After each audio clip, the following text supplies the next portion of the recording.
Helo, Angie ydw i, arweinydd Cylch Meithrin Eglwyswrw. Ar y funud mae 16 o blant yn un y cylch, a ni'n gwneud tipyn bach o waith yn chwarae tu allan, tu fewn, a ni'n mynd i'r ysgol a wneud gwaith yn nhw, mynd yn cerdded lan y myni, yn lawr y pentrifan. I ni'n lwcus yn Cylch Meithrin Eglwyswrw, mae'r rhan fwyaf blant yn dod o teuluoedd Cymru-Cymraeg, so sim lot yn ni sydd ddim yn siarad Cymraeg, a mae hwnna'n help fawr iddo ni. Shwmae, Elin Phillips ydw i. Dwi yn difyr cynrythwydd cyntaf yn Cylch Meithrin Eglwyswrw. Dwi'n gweithio yn Cylch y 7 mlynedd rhugen. Ni'n ffodus iawn gyda'r plant yn yr cylch yma. Mae'r rhan fwyaf ni'n nabod y teulu cyn bod y plant yn dechrau, a mae'r plant yn dod yn nabod ni'n well. Ni'n cydweithio yn agos iawn gyda'r ysgol lleol.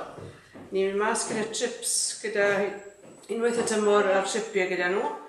A mae Miss Davies yn dod mewn bob hyn i weld ni yn yr cylch sydd yn nabod y plant sy'n dod i'r ysgol. Ni wedi bod ar nifer y tripiau, a lan y mynydd, lawr y traff, ni'n cydweithio yn agos iawn. Ni'n ffodus iawn hefyd gyda rhieni, maen nhw'n gefnogol iawn amser mae eisiau codi arian. Ni'n gwneud bingo tair y flwyddyn. Yna beth y mwyaf pwysig wedi bod yn y 2 mlynedd diwethaf yw y plant yn cael eu noddi i cysgu yn y Cylch Meithrin, fel sleepover. Mae'r plant wedi bod yn arbennig. Rhieni gan noswaith rhydd a plant yn cysgu gyda ni yn ysgol gyda'r staff.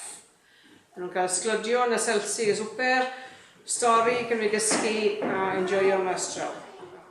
Fe ni'n ffodus iawn flwyddyn ôl i gael grant i wneud yr ardal tu allan. A fe ni'n ffodus bod un o'r rhieni yn wneud yr thing blodau mae ni a'r cegin fwd am ddim, dim un cost.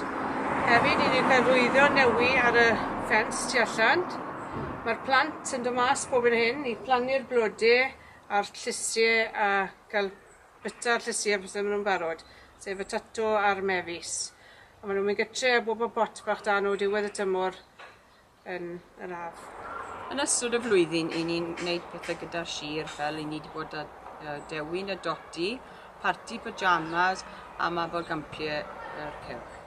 Yn Cylch Meithrin Eglwyswrw, i ni'n cylch hapus a gweithgar iawn.